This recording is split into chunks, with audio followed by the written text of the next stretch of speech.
কিছুদিন ধরে আমাদের এখানে খুব বৃষ্টি হলো, তার ফলে গাছে নতুন নতুন ফুলের কুঁড়ি এসছে। কিছুদিন আগে তোমাদেরকে দেখিয়েছি একদম ছোট্ট ছোট্ট ফুলের কুঁড়ি।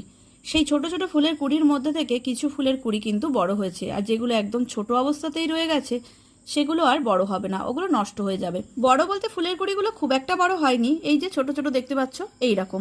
পাশে যে ছোট্ট ছোট্ট লালগুলো ওইগুলো নষ্ট হয়ে গেছে, ওগুলো আর বড় হবে না। ফুলের কুড়িগুলো যখন চোখে পড়েছিল ওই ছোট্ট অবস্থাতেই তোমাদেরকে দেখিয়েছিলাম। তখন আমাদের এখানে রেগুলার বৃষ্টি হচ্ছিল, একটানা 4-5 দিন ধরে রেগুলার বৃষ্টি হলো। কিন্তু ড্রাগন গাছে যেহেতু জল কম লাগে, তাই বর্ষা নামলেই অনেকেই ভয় পাও, ভাবো ড্রাগন গাছগুলি বুঝি নষ্ট হয়ে যাবে। তবে একটু যত্ন নিলে ড্রাগন গাছের কিন্তু বর্ষাকালে কোনো ক্ষতি হয় না, বরং বর্ষার জন্য ড্রাগন গাছে নতুন ডাল আসে আর গাছটা বড় হয়ে ওঠে।